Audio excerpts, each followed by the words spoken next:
What if the pain you feel isn't what's breaking you, but your refusal to accept it is? You've been fighting reality, hoping for fairness, replaying the betrayal. I wonder why it happened to you. But here's the truth. Life doesn't owe you closure, and the longer you resist what is, the more power you give away. Stoic philosophy doesn't teach you to be numb. It teaches you to detach from what you can't control, and in that detachment, you find a power no one can take. When you accept everything, the pain, the silence, the things you didn't get, you stop being ruled by them. You become the calm inside the chaos. Not because the storm ends, but because you no longer need the storm to change. This isn't about giving up. It's about finally letting go of what was never yours to fix. The past, their opinions, the unfair moments. And once you do, something clicks. You reclaim your peace, rebuild your mind, and become unshakable. You're not broken. You're just tired of carrying what life never meant you to hold alone. But you're not alone here. This video will show you how to stop resisting, start accepting, and master the Stoic mindset that turns chaos into clarity. If this resonates, like the video and subscribe to the channel. Let's dive in. And remember, once you accept it all, nothing can control you anymore. 1. Accept the pain or be ruled by it. Pain is not what breaks you. Resistance is. You weren't crushed by the moment. It was your refusal to let it be what it was. That quiet thought, "This can't be happening to me," is what keeps you stuck. Not the event, not the wound, but the war you keep fighting inside your own mind, long after the battle has passed. You call it heartbreak, you call it betrayal, but what really holds the knife is your need to rewrite it, to make it fair, to make it make sense. And the more you do that, the more control you lose. We've been trained to believe that pain must be solved, silenced, or explained away. But Stoicism flips the entire equation. It doesn't ask you to love your pain. It doesn't ask you to pretend it doesn't cut deep. It only asks you to stop labeling it as a mistake. Because once you stop calling your pain a problem, it stops acting like one. Pain, unresisted, is temporary. It flows. But the pain that you fight becomes a cage, a loop, a ghost that never leaves. You want control, you want peace, then sit with it. Sit with the thing that hurts and stop trying to edit it. The breakup, the rejection, the loss, it already happened.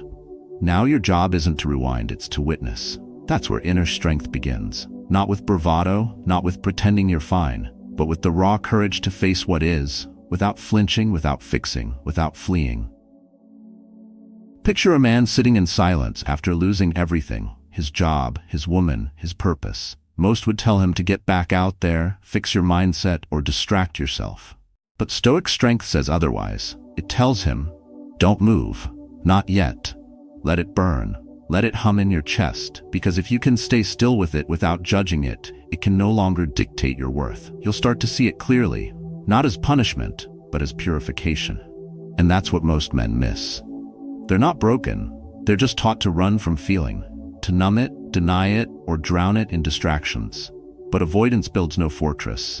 Avoidance makes you fragile, and fragile men break easily. But the man who can feel fully and still not be owned by what he feels, that man is dangerous. That man is free.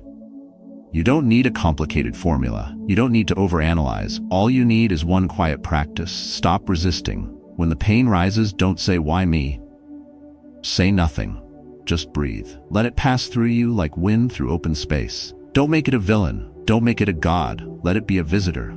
Then watch it lose its grip. There's a stillness that comes after that, a silence that doesn't beg for healing, because it is the healing. And that silence, rooted, unshaken, is stronger than any outburst, any argument, any revenge. That silence is your new foundation. So next time pain knocks on your door, don't slam it shut. Don't decorate it with meaning. Just open the door, sit down with it, let it speak, and when it's done, thank it, then watch as it quietly leaves. What stays is you. Stronger, clearer, unbothered, because pain may arrive, but it no longer rules. You do. 2. Life is not fair, and it doesn't have to be you. We're told early on that if you do the right things, good things will follow.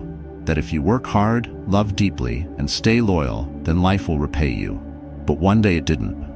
You showed up, you gave your best, and life still knocked you to the ground. That's when the quiet rage began. Not at others, but at the invisible system you thought was supposed to be fair. You didn't just feel betrayed, you felt stupid for believing in the rules. And that shame became a heavy silence you carried in your chest. The truth is brutal, but clean. Life doesn't owe you fairness. It doesn't bend itself around your expectations. It doesn't reward the most moral or protect the most loyal. That's not how reality works.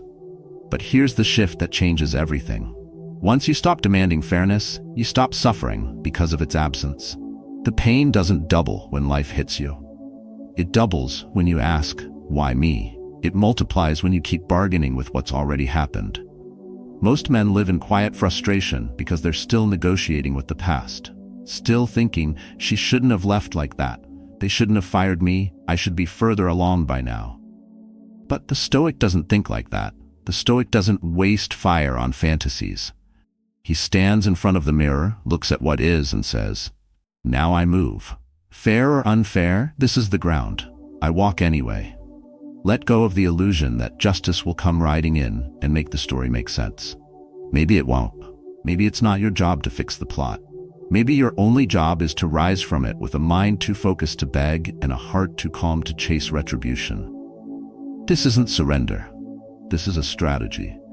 Because the man who no longer demands the world to treat him right is the man no longer vulnerable to how it treats him. There's a moment when you stop asking for an apology from life and start building a life that doesn't need one. That moment is liberation. The energy you used to spend blaming, waiting, rewinding, you now use it to rebuild your own code. You become rooted, not in fantasy, but in what's real. The silence, the setback, the scar.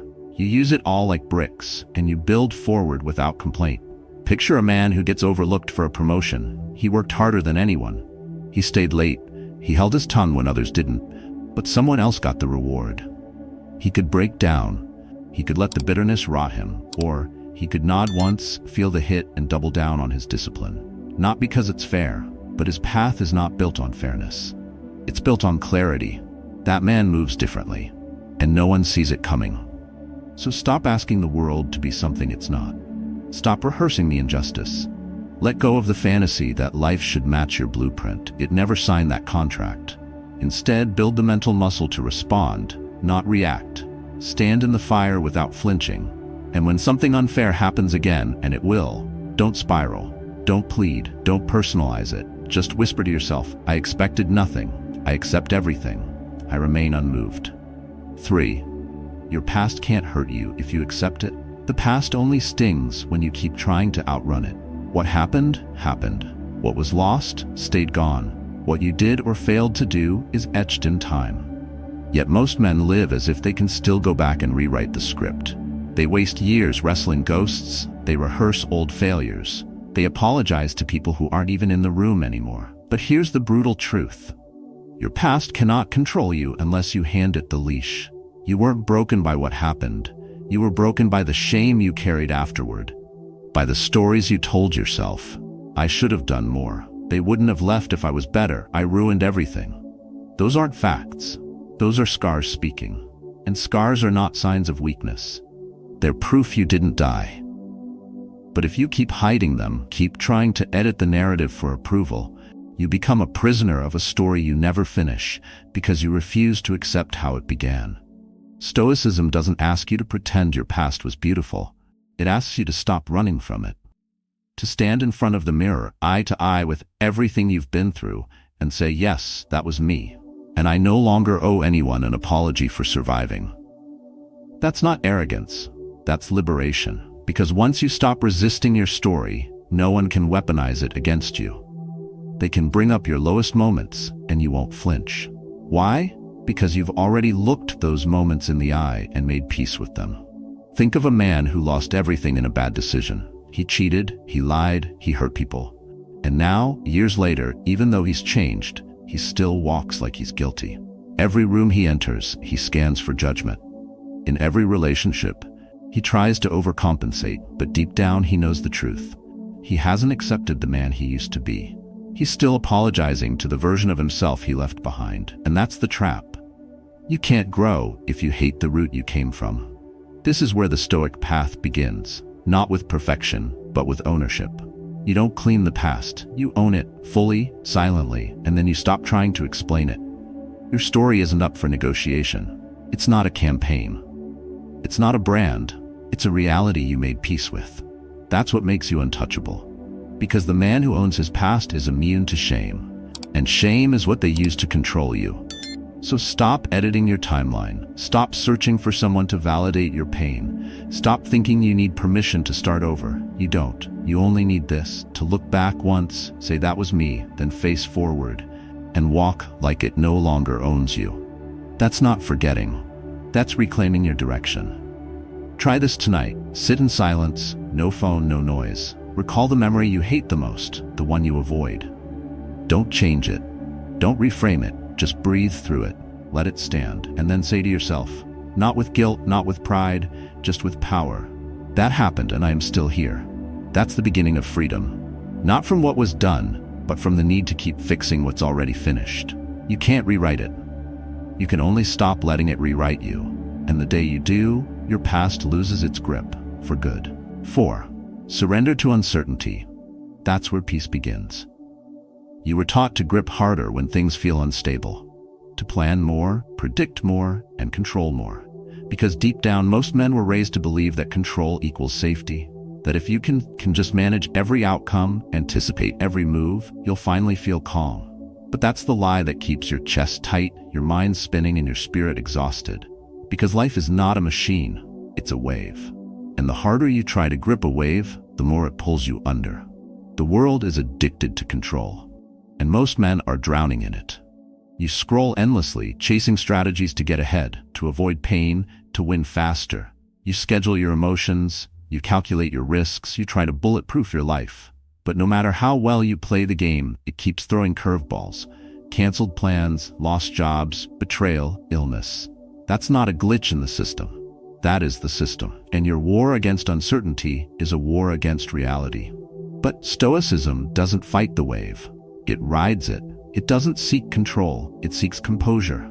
It asks one simple question. What if the uncertainty isn't your enemy? What if it's the gateway to clarity? Because the truth is, the man who accepts uncertainty no longer fears it. And when you stop fearing it, you stop being ruled by it. Picture this, a man waiting for a decision that could change his life. A promotion, a diagnosis, a yes or no that determines what comes next. His anxiety builds not because of the outcome, but because he can't control the outcome. So he spirals, refreshes his inbox, replays conversations, builds scenarios that haven't even happened. All that energy spent resisting what simply hasn't arrived yet. But what if instead he stepped back and said, I don't know what's coming, but I know who I am when it does. That shift is everything. Control is comforting, but temporary. Composure is powerful and permanent. The Stoic doesn't chase control, he builds inner clarity. He learns to let go of the outcome so he can master the response. He doesn't flinch when the future is foggy, he breathes deeper. He stays grounded. Because he knows the truth. Life doesn't bend to your blueprint.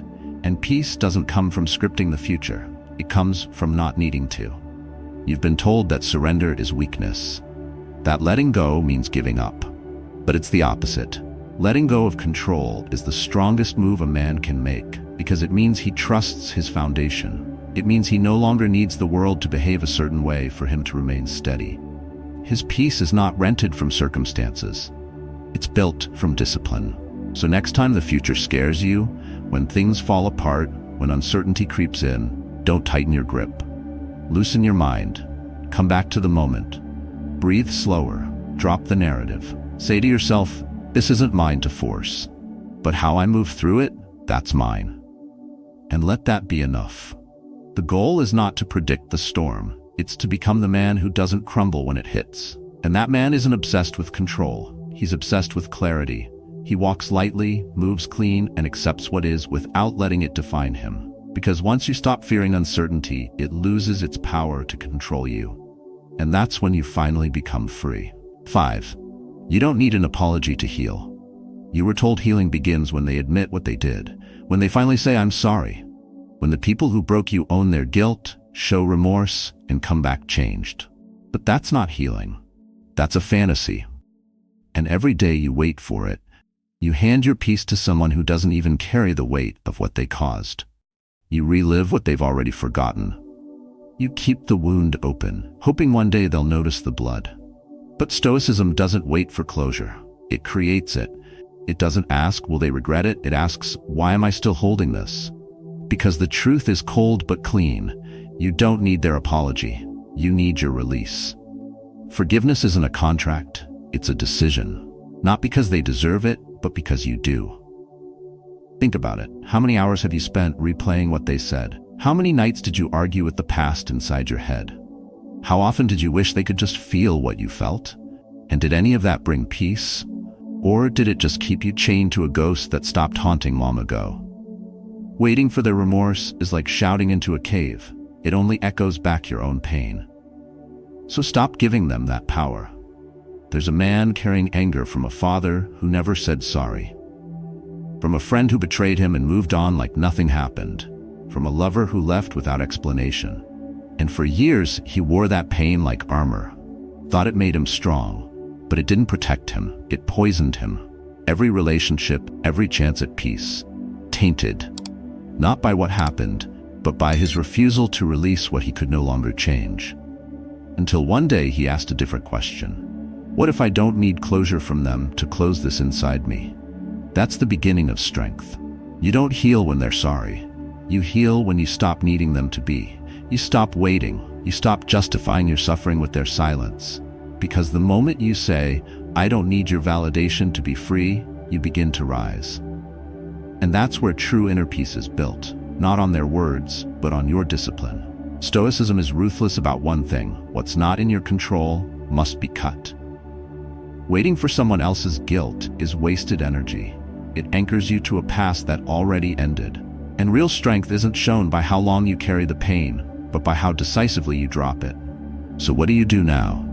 You draw the line, not on them, on yourself. No more spiraling. No more needing closure from people who ran from accountability. You stand in front of the mirror. You say, they may never own it, but I no longer owe it to myself to carry it. Then you burn the script where they come back and make it right. You write a new one where you stop bleeding for people who never stayed to clean the mess they left behind. Forgiveness doesn't mean reconciliation. It doesn't mean weakness. It means choosing peace over pride, stillness over resentment, discipline over reaction. It means walking away, not because it didn't matter, but because you finally do. Let them go, not because they earned it, but because you've earned your freedom. 6. You're not broken. You were conditioned to doubt yourself. You keep trying to fix yourself. You read more books. You take on more guilt. You apologize for things you never did wrong. And still you wonder why peace never arrives. But maybe the problem isn't you. Maybe it's the story you were taught to believe. A quiet lie repeated so many times it became your inner voice. That being kind means saying yes when you mean no. That being strong means never needing space. That being worthy means being agreeable, even when it breaks you. But the Stoics didn't teach obedience. They taught honesty, not comfort, clarity. What you call guilt might just be programming, a reflex installed in childhood reinforced by a culture that rewards submission and labels boundaries as selfish. When you say no, your stomach tightens. You feel you've hurt someone. But who said self-preservation is harm? Who decided that pleasing everyone else makes you good? That's not conscience, that's conditioning. And if you don't break it, it will break you. There's a man who says sorry for taking up space, who explains every decision he makes so no one thinks less of him, who doubts his worth unless it's approved, validated, echoed. He thinks he's being noble, but he's just been trained to disappear, to trade his voice for acceptance. And the more he bends, the more invisible he becomes, not just to others, but to himself. Until one day, he meets the mirror and realizes he's not broken. He's buried under years of false expectations. The Stoics would tear down that illusion with fire, because there is nothing virtuous about self-erasure. Virtue is living in alignment with reason and truth. And the truth is this: you were not born to explain yourself. You were not created to be soft for people who step on your spirit. You are not obligated to justify your peace, your standards, or your silence. Every time you over-explain, you give a piece of your authority away. Every time you try to be good in the eyes of others, you risk becoming nobody in your own eyes. So stop asking, what's wrong with me? when you feel discomfort after protecting your peace. Start asking, who taught me that I needed permission to be whole? That question changes everything, because it puts the blame where it belongs, not on your soul, but on the lies wrapped around it. And when you see that clearly, you stop trying to be fixed. You start removing what was never truly you. This isn't about rebellion, it's about return, coming back to the man beneath the mask, the one who knows that silence isn't weakness, it's strategy, that no is a full sentence, that being misunderstood is not failure, it's freedom. The more you explain, the more you seek to please, the more you drift from your core. But when you reclaim that voice, you don't need to shout, you just need to stand. So here's what you do now. Catch the guilt when it rises and question it. Watch how many times you apologize for simply existing with standards. Cut the habit of explaining your every move. Let your decisions speak without needing a speech. That's discipline. That's self-mastery. That's peace. You are not broken. You were misled. And now, with eyes open and spine straight, it's time to burn the script and write your truth. Not with noise, but with unwavering presence. 7. Let go of the need to be understood. You can waste your whole life trying to be understood, trying to be seen the right way, trying to fix how they view you, edit how they judge you, soften how they receive your truth. But you'll fail, not because you're wrong, but because many listen to reply, not to understand. Many see what they want to see, no matter how clearly you speak, and if your peace depends on their perception, you'll never be free. You'll always be explaining, always bending, always proving, and still misunderstood.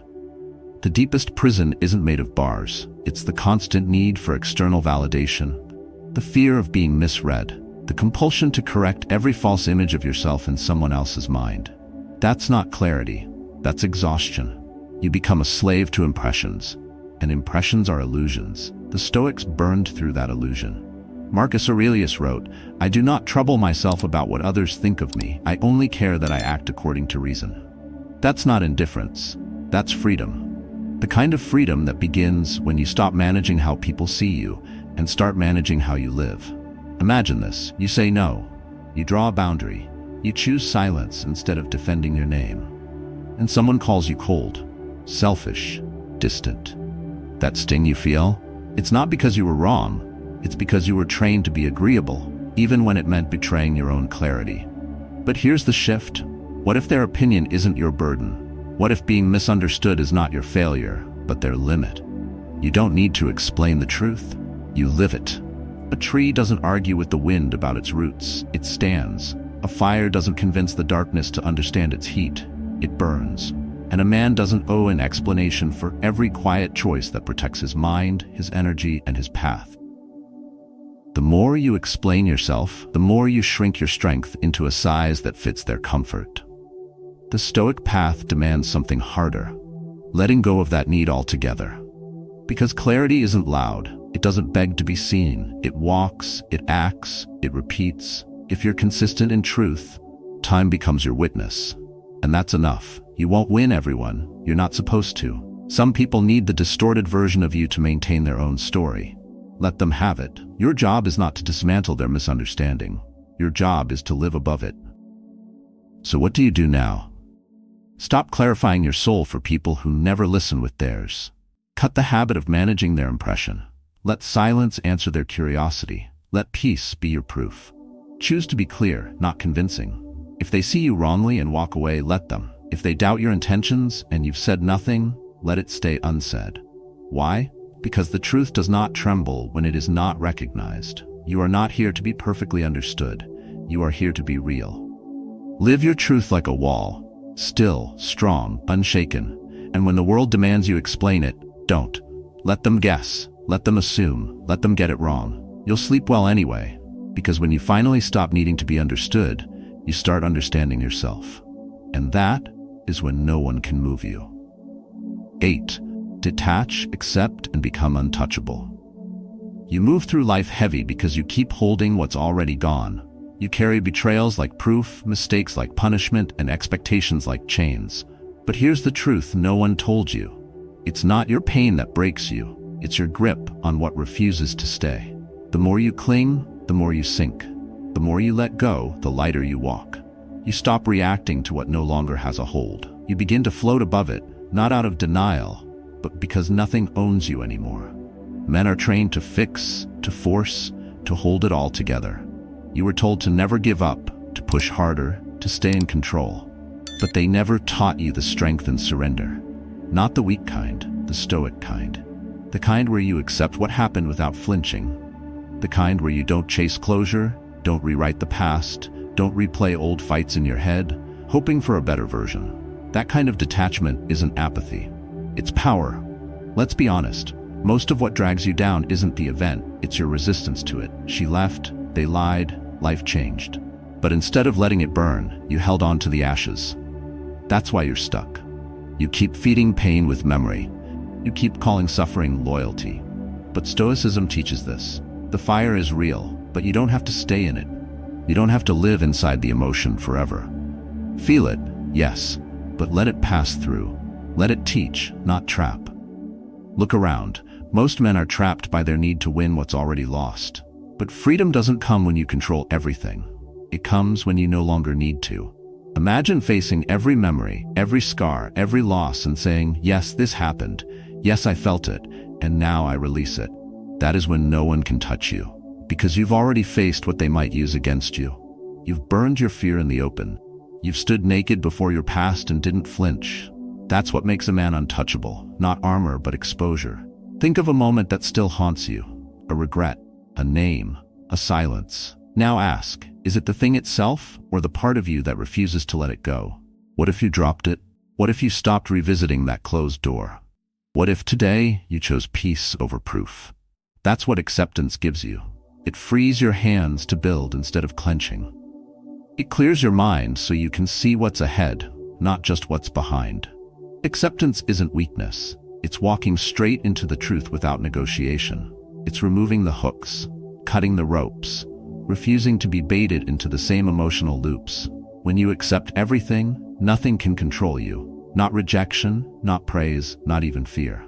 That's why the Stoics train daily, to face reality as it is, not as they wish it were. And when life hit, they didn't run. They absorbed it, dropped the need to change it, and moved on.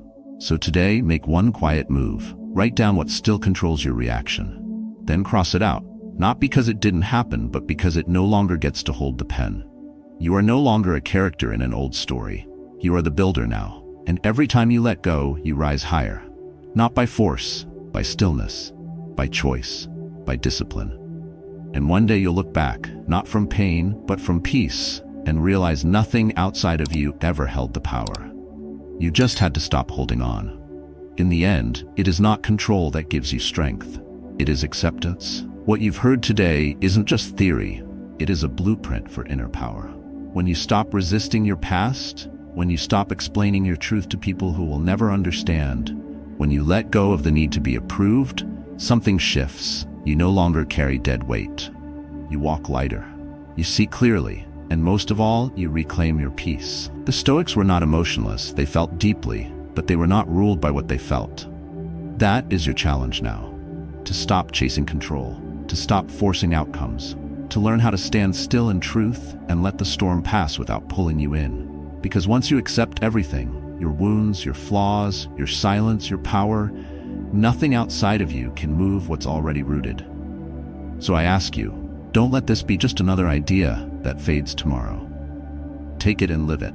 Start with one moment today, one reaction you refuse to repeat, one expectation you drop, one truth you hold without apology. Practice the art of stillness, of non-reaction, of letting go. This is how you train your emotional discipline.